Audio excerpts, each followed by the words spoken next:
Take a look at who is sitting at your table and who is not sitting at your table. If your black males, if your diverse staff are not sitting at your table as you go to do this work, strike one, strike two, strike three. Make sure your diverse staff have been activated and empowered to have a seat at the table to help you throughout this journey to design and frame up this solution for the commitment that you just made. Welcome to the Educator Pineapple Podcast, which features trailblazers, pioneers, and ed leaders who all started their careers in the classroom. Come hear about topics ranging from digital transformation, data literacy, blended learning, innovation, and honestly, everything in between. So excited to have you join our show. Well, hello and welcome to the Educator Pineapple Podcast. I would like to kick it off today with a warm welcome to two amazing educators and leaders from Middletown City School District, Marlon Stiles and Key Edwards. Thank you guys so much for joining. Love the sweatshirts. Thank you. Excited to be here. Thank you for having us.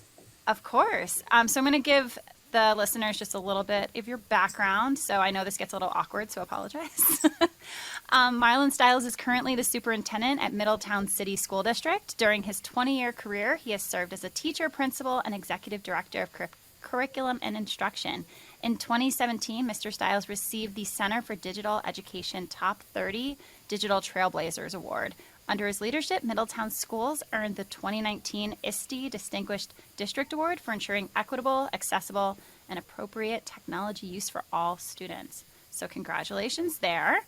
And then I'm going to jump over to Key, is currently the Assistant Director of HR at Middletown City School District. During his 26-year career, he has served as a teacher, basketball head coach, and principal. In 2014, Rosa Parks Elementary earned High Progress Schools of Honor, where he was the principal from 2007 to 2013. Well, congrats all around, basically. So is there anything that you guys want to add to that? You go first, Key. No, I'm just excited to be here in a new position, exploring new things. So thank you again for having me.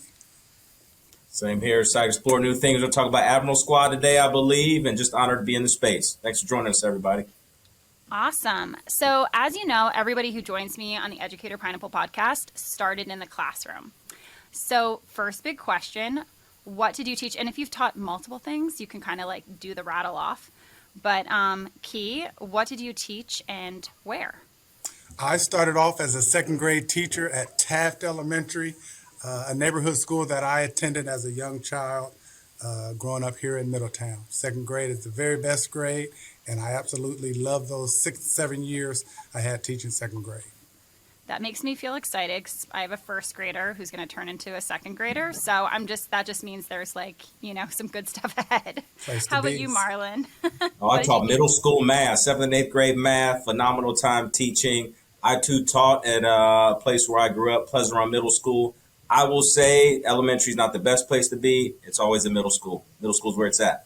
I feel like there's some competition here. I will be the tiebreaker. I taught middle school and high school. So we really actually covered all K-12 right here. Just going to say. So in the light of my pineapple theme, everyone always is like, why is it the Pineapple Podcast? What I ask all of the guests to do when they join is, what is your crown? So your area of expertise or something that, you can share with everyone. And then what are you ripening? And then kind of how does that inform your work in day-to-day or what you're focusing on? So who wants to jump in first? I'll jump in first. Mine are really the same thing, right? My crown, but the ripening is just being able to better serve. I feel like we do a very good job of reaching a lot of people, but there's also a lot of people that we're not reaching. So as much as we take pride in paying attention to what people need, focusing on equity-driven based leadership and decision-making, I also know there are some children, there are some people that are furthest away from the opportunity. We got to do a better job serving them. That's my ripening right there. Awesome. So I would say my crown is the ability to build relationships with students. I absolutely love the interaction I have with our students. And if I have to look at something I'm ripening, it would probably be prioritization. In a new job, in a new position, or when you're trying to be the very best you can be, you need to prioritize things instead of trying to do everything.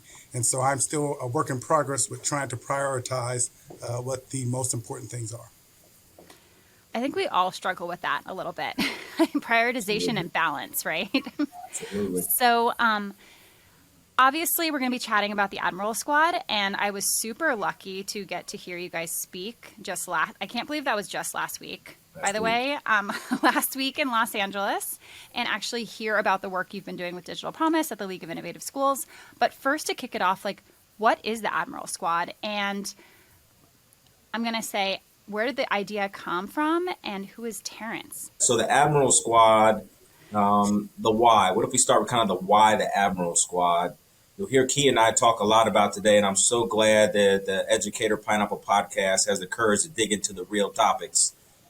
We are here talking about Admiral Squad because it is our obligation, a commitment to the profession, to inspire more Black males to enter into the education profession. So we have framed up a recruitment and a retention framework here in Middletown City School District to hire 25 additional Black male educators into our classrooms to serve our children. But also, you hear us talk about Admiral Squad today, our Black male affinity group, to make sure that we not only recruit into the profession, but we retain Black males that are just thriving and really inspiring our children. Just an exciting topic. Terrence is one of our elementary teachers who came to the design table with us. He told his story and really inspired a lot of the framework, as well as Key, of what you're going to hear today around Admiral Squad. So the key number today is 2%. We make up 2% of the profession. And so with that 2%, we're just trying to increase the numbers. Specifically, the Admiral Squad is a place of belonging for our African-American males in our district. And we're trying to grow above and beyond that outside of our district. Awesome. And so I know one of my favorite quotes when you guys were presenting was, you can't, actually, I'm going to mess that. You can't be it until you see it. And I think that that's like so big for a lot of different shifts and changes and innovations across the country. But I think especially for this, and there was some just really ideas around these two pillars of recruitment and then retention.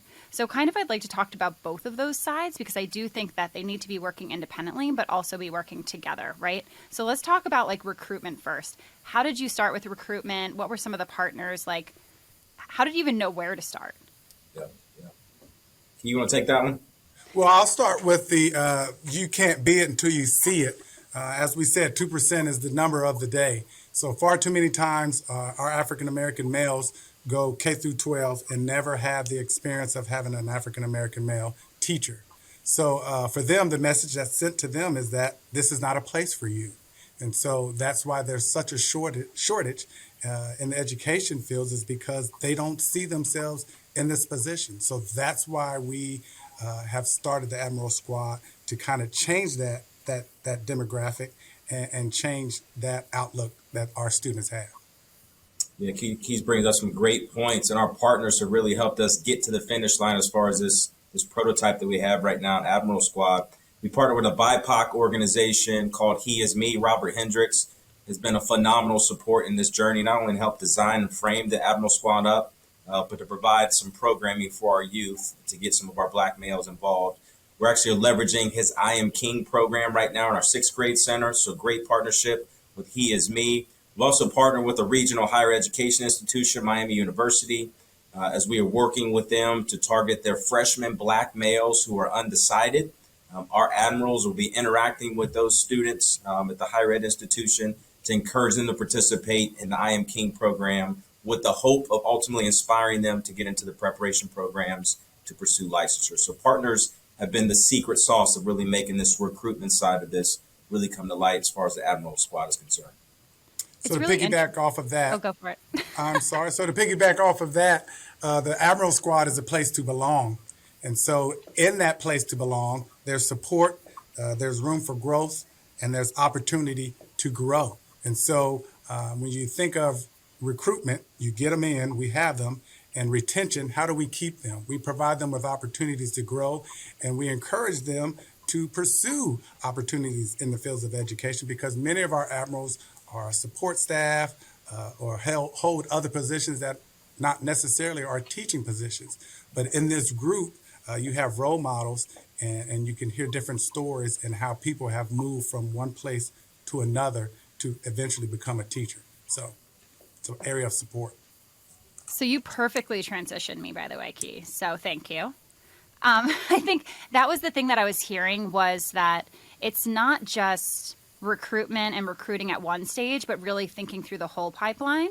So saying, how do we recruit and really show our students even that this is a possibility in their future? And then how do we work with IHEs and how do we work with partners to really like bring that along the line, like one piece at a time, like as a community? So that's the recruitment side, but then you're looking at the retention side. And I think you've spoke about this a little bit with the community aspect, but why is retention so important? And then also, what are the steps you're doing about that retention and building that community?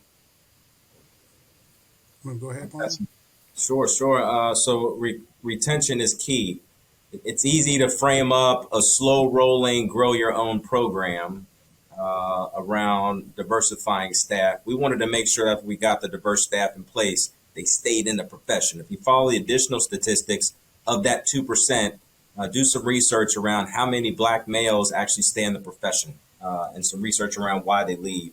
We wanted to be very intentional about a homegrown, very personal and authentic affinity group for Black males who are employed by the district, so they have a safe space to be their authentic selves. And we can dig into that later should you choose. But for us, the retention was to belong to a brotherhood of 30 some odd Black males who work at the same place you do, who look like you, sound like you, same skin color, and also your hair looks exactly the same, even though I got gray and need a fresh fade myself, which is this weekend. The affinity group was our way of bringing people together to create that brotherhood, to keep us not only in the profession, but to keep us here in the district so we work with the youth that are part of our school district. So very intentional part of the design process to bring this affinity group, which is the actual Admiral squad, for those reasons. In regards to retention, something me and Marlon always talk about that I'm extremely proud of in regards to this group is that we're giving all of our staff members an opportunity to do things outside of their normal role. So paraprofessionals typically play a similar role in a similar box and don't get opportunities to play outside of that box. In this group, in this Admiral squad, there are opportunities to visit career fairs, recruitment fairs, to go speak at schools, to go sit on panels, to visit universities.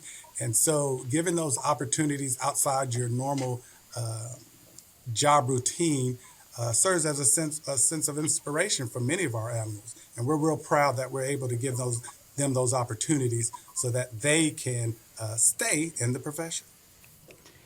I love how I'm hearing it's like the seeing is believing across every step as well, even within the Admiral squad itself, right? So saying like, okay, so here are other positions I could do. Here is places I can grow internally at Middletown so that I both stay in the district, support the district, but also push myself in leadership opportunities in the future. So I think that that's really cool to hear is just, it's almost like you're recruiting from within for other positions as well, right? To show that growth. What are some of the learnings? Because I'm hearing some of this stuff. Like, what are some of the learnings you had throughout this process? I'm sure there was a ton. Go ahead, Marlon. Thank you, Key. I really appreciate you allowing me to go first. Maybe next question, Key will be able to go first. Maybe when you end the question, maybe we can say, Key, if you want to start. But to get back to the business here, you can tell we Admirals, we love to have a good time. Right? There is joy in education. Some things that we have learned, number one, and I'll say this for anyone who is watching or listening to Educator Pineapple Podcast, which is one of the hottest podcasts out right now. I would encourage you to have and find the courage to do the real work, right? The real work is not just diversifying the educators in the profession. The real work is being intentional and committed to doing that work. The second piece that I would say, as we've learned from Kim Smith and the Center for Inclusive Innovation, is through the design process, it was important for us to personify our problem of practice. So when you hear us talk about Terrence Plummer, who's a phenomenal Black male educator at Central Academy here in Middletown City School District, we're able to hear Terrence's story and really explore his what I call go-throughs from his pursuit for certification all the way through employment. And those conditions that he had to experience, it really helped us really frame up this solution called Admiral Squad to make sure that systemically it worked for any Black male who'd be trying to get into the profession, engage in a preparation program, seek certification, and also find employment and stay in the profession, right? Personify your problem of practice as you do some of this real deep, authentic, equity-driven work. Those would be my two big takeaways. My biggest learning throughout this process has been understanding that from my vantage point and the superintendent's vantage point, we see and know what's going on. But for our admirals, it's been huge for them to know that they are experiencing and going through the same issues, going through the same crisis and barriers that they both face, and being able to support each other and the need to hear one another's stories so that they don't feel isolated in their profession. It's good. It was great. Our first meeting, there was an opportunity for a young man, Terrence, to share his story, and it resonated with just about the whole entire room. I think it was really interesting to see when you even presented at Digital Promise just how much it resonated with those even coming to listen, right? Right. And how you're even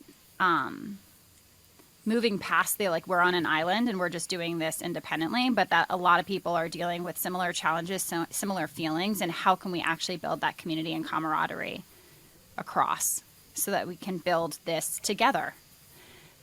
So obviously we had a bunch of learnings. I just want to spiral back to make sure that like if somebody's trying to do this work in their district, right?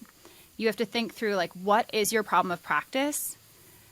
And with you guys, it was like really having both sides of that, having the recruitment and having the retention, and really constantly spiraling through those two, that it wasn't just okay, we recruited and now we retained, but like how do we go back and forth and iterating on that design? What do you wish you would have known when you started this process? And Key, since Marlon went first last time, I just feel like you maybe should jump in of like, what do you wish you would have known when you like first started? I wish I would have known that there was a greater sense of urgency to attack this work far beyond the time we started. We should have done this years ago. The need has always been here. And for me, in regards to knowing this, I'll get a little personal. This work is personal for me, and I wish I had known that everyone may not have viewed the work the same way that I do. Because you go in with your own frame of thought, thinking one way, and people see things differently. But the reason why I'm dedicated to this work is because we're 2%. And I don't feel bad about trying to address the missing voice that's in education currently. Wow. How you follow up to that? I was going to say, good luck with that one, Marlon. Can I just answer the next question first? I mean it, man. I love everything you just said, Key, right? This is urgent work, right? This is, you hear about the teacher shortage frequently. This is an urgent matter. And I too, like Key, I just want to ditto everything you said. I don't want to piggyback. I don't want to add on. Just say ditto to everything you said. It was beautiful. So I'm going to actually go back to, and I love all of that stuff you shared. And I think that you can definitely tell the way you guys talk about the program and the way your passion towards this work, started way before you started the Admiral Squad.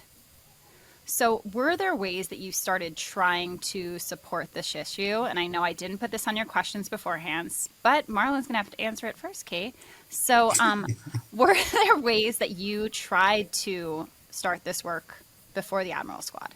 Love it. So I'm going to be very vulnerable here on the Educator Pineapple podcast. Again, one of the hottest podcasts that hit the scene recently. He's my hype man. I'm going to say this. I'm going to be very vulnerable here. I'm going to say shame on me as a superintendent. I fell, and I've said this before, I fell victim to the way we've been programmed in the past, and that is we should diversify our staff, right? I got here to Middletown City School District, and we immediately went on a campaign to diversify our staff. We were celebrating the fact that we had increased our diversity by 6-7%. Very proud of that. At the end of the day, we were sitting there asking ourselves, what impact has it had on our children? So as we took a step back collectively as a leadership team in a school community, we figured out, my learning is that we weren't intentional enough about our work, right? If you hear that thought, right, let's diversify our staff. How specific is that action? What is the actual problem of practice when you hear someone say, we need to diversify our staff, or the profession right now saying we need to diversify the educators in the profession? So what we were doing before is we were trying to hire diversity. We were trying to shift our hiring practices and seek out what we were calling urban-minded educators. We found some dynamic urban-minded educators who are very well working with our staff, our kids right now, being very, very successful. But as we dug a little bit deeper, we found this deep problem of practice, which has led us here today. So for me, those attempts to diversify the staff, those attempts to take folks who have certified degrees and get them education degrees in partnership with higher ed. We were falling victim to this notion of we can grow our own in over a 15-year period. We might be able to hit our desired outcome. Shame on me was kind of falling victim to some of those stale, non-effective traditional ways in the profession that we try to accomplish this outcome. And I don't know when that happened, but a light bulb moment went off one day when I was talking to Superintendent Baron Davis down in Richland 2 and discovered his Premier 100. And that light bulb moment, and if he hasn't been on your podcast, he should be absolutely next about the great work he's doing. That light bulb moment when he and I connected about his Premier 100 really brought a reality check to me that I need to be doing real deep diversity, equity, and inclusion work around a specific topic. Thank you so much just for sharing that. And I think that, and just being vulnerable and be able to say, like, this is how we started, but that also got you to where you are. So a celebration there, you know, so congrats and very appreciative for that. So like, I think, so part of the podcast was so many times in education, we reinvent the wheel as educators, right? And it's because we are constantly doing the work, we have our head down, we are just constantly moving, and we're not able to pick it up and be like, how have other people gone about this problem of practice or gone about this challenge? So we've talked a lot about the recruitment, the retention, partnerships are key, working with people, getting buy-in across the board, and really, like, honestly, I love the idea that, and bringing joy to it, that the community is a community, it's camaraderie. Love the sweatshirts, you know, like swag is always a good idea. But if somebody wanted to start doing this in their district, their system, their school, like, what would be, maybe if you had to do your top 3 checklist of like, this is what I would do first, this is what I would do second, this is what I would do third, you know, are there some sort of like first steps? I'll piggyback off of what Marlon just said. You have to go back before you can go forward. As a principal and as my first year in this position, we were looking for urban educators to diversify our workforce. But I will use the word intentionality. What was a game changer for us? I would say the starting point is to start with your least represented group in your workforce. Take a look at your student demographics and see what voice is missing. And 9 times out of 10, it'll give you a good starting point. And so for us, our Black male voice in our school district was missing. And so that's where we started. And it's going to have a plethora of advantages for all students.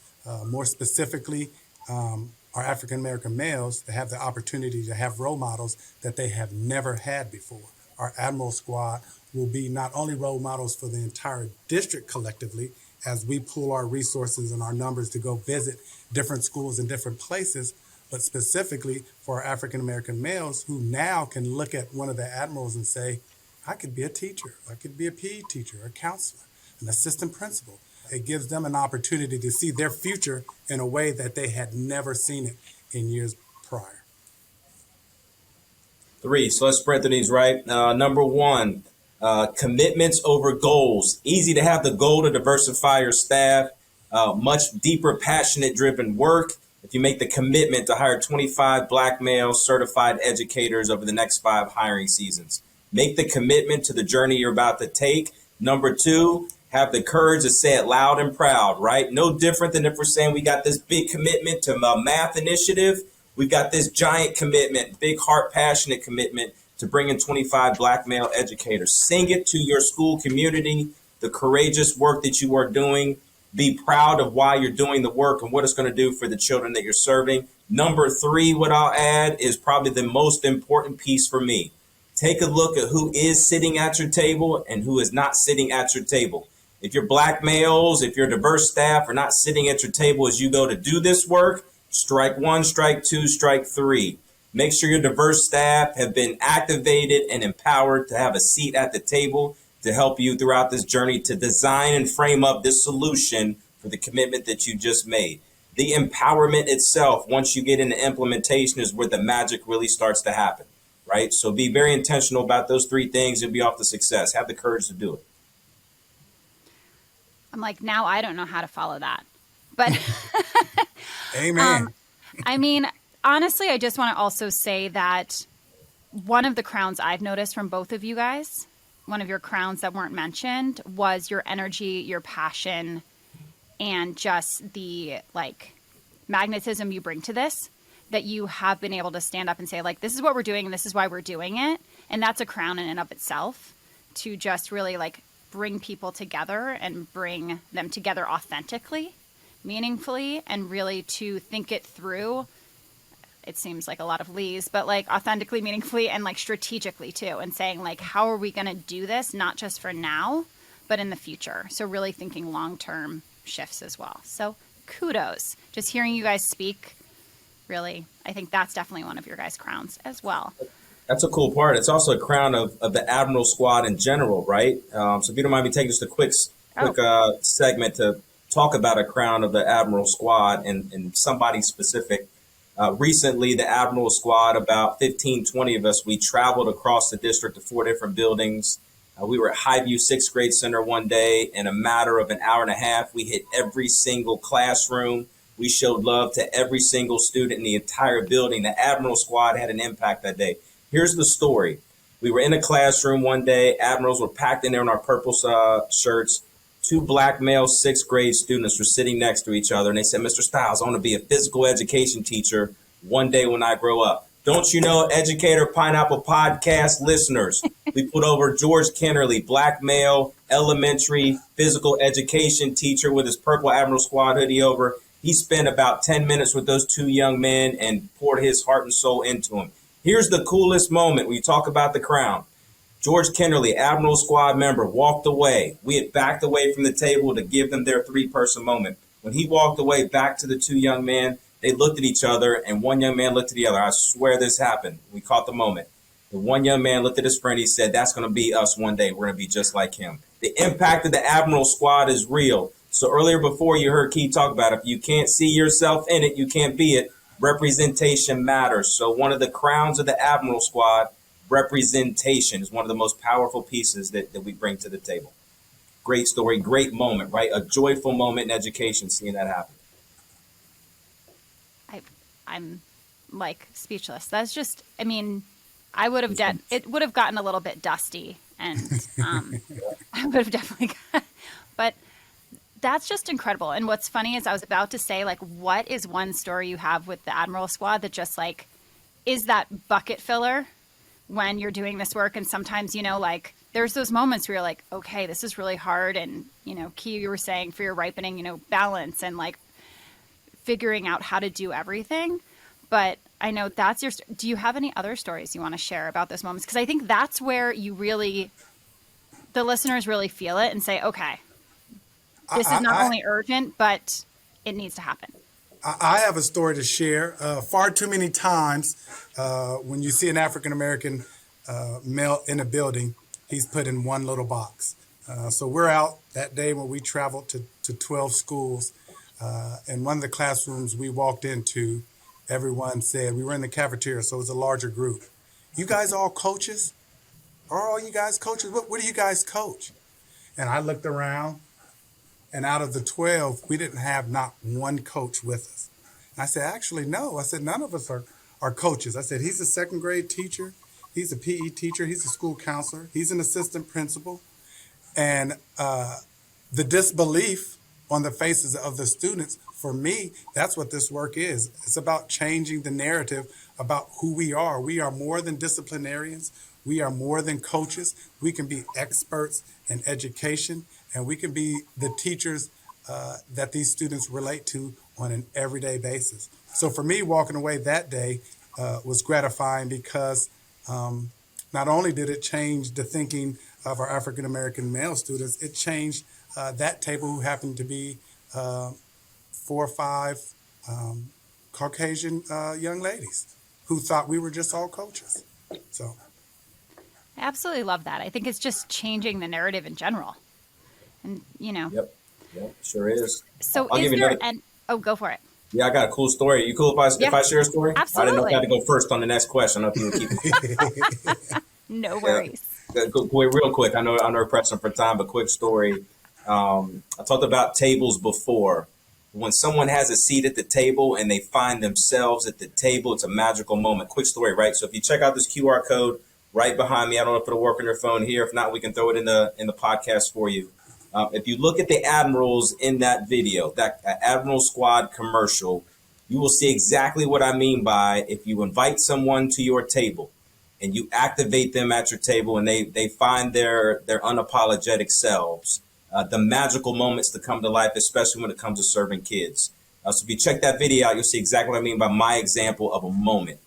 There's an admiral in that commercial playing basketball with the kids, but he dunks on them, right? He doesn't lay the ball up, he dunks on them. There's an admiral talking about what he does with his kids before and after school. You'll see an elementary counselor in there working on some social emotional groups with kids in an elementary. There's some unique moments where you will see admirals doing what they do. You'll see black males in the profession doing what they do. There's just more moments like those we need to generate. And the Admiral Squad, we're hoping to do it.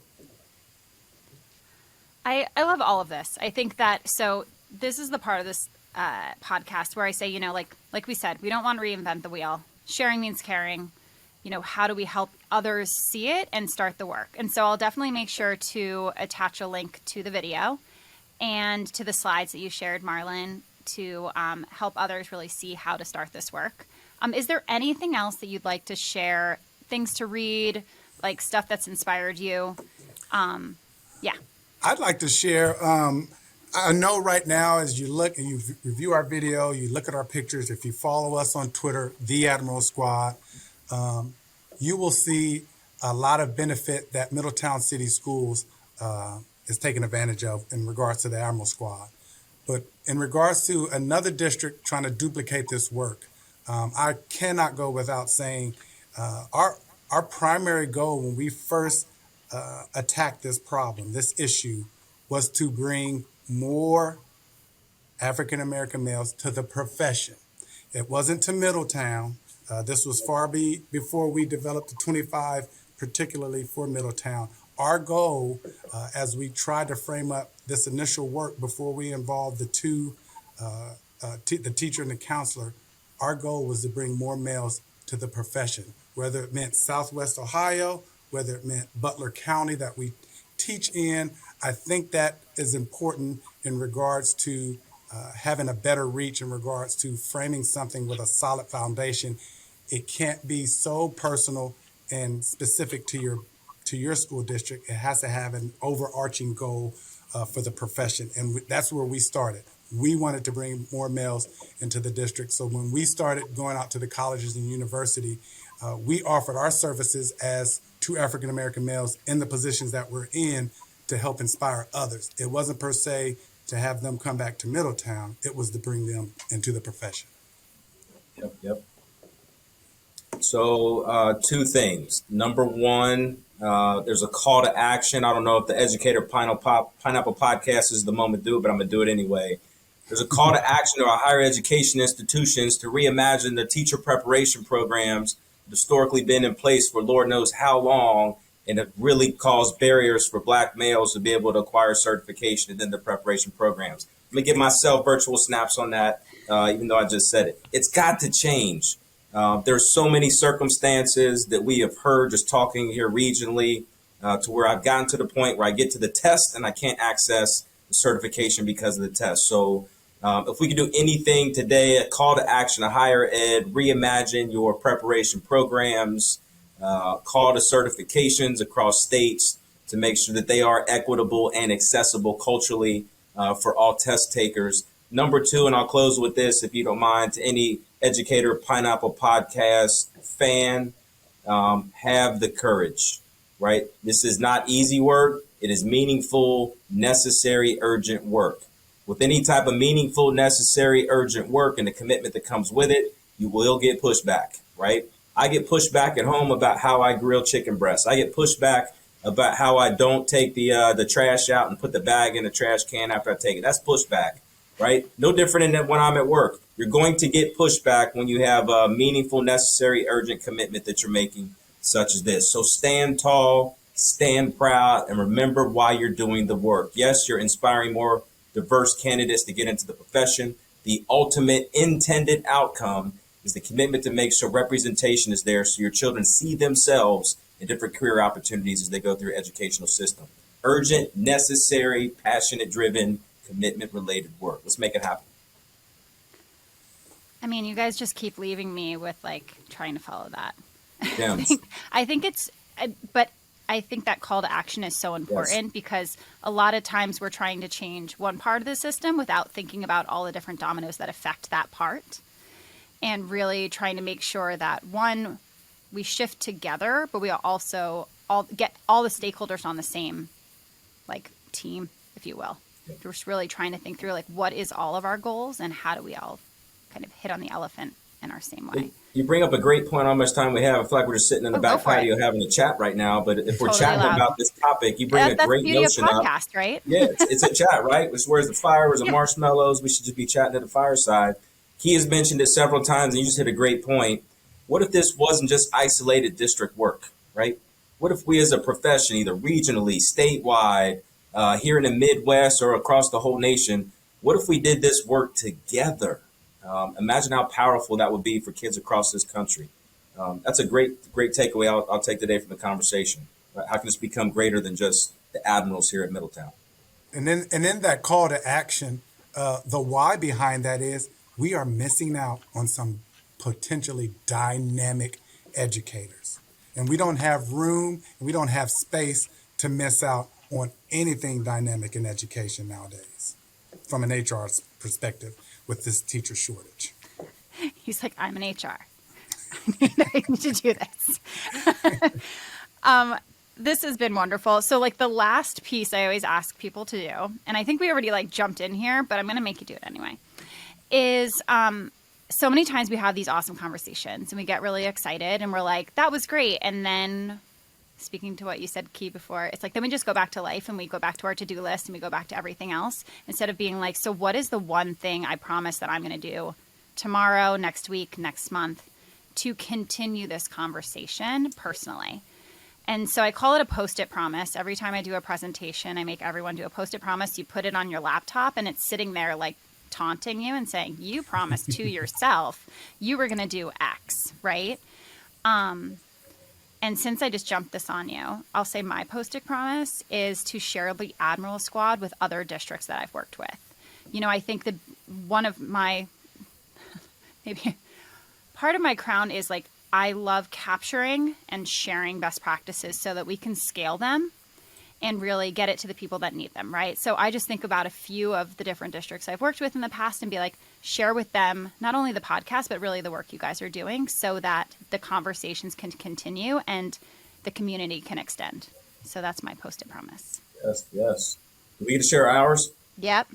Let's do it. The next 90 days, my Post-it promise. I don't have Post-its, but my Post-it promise in the next 90 days is for 15 admirals to visit a regional higher education institution and meet with a Black student union group and talk about the Admiral Squad and how they can join into our efforts and the commitment we're trying to pursue. Next 90 days.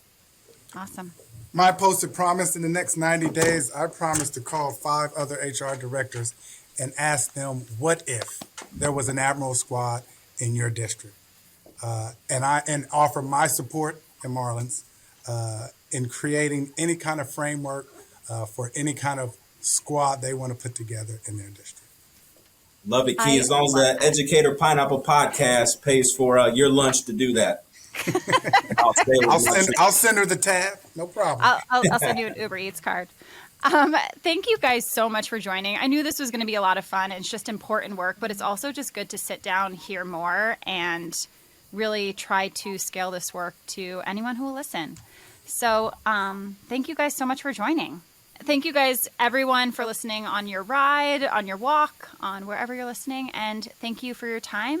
And please reach out if you have any questions, comments, and then go to the Vivi website and we will have the QR code for you there, the slides, and any other resources that we collect from these amazing educators.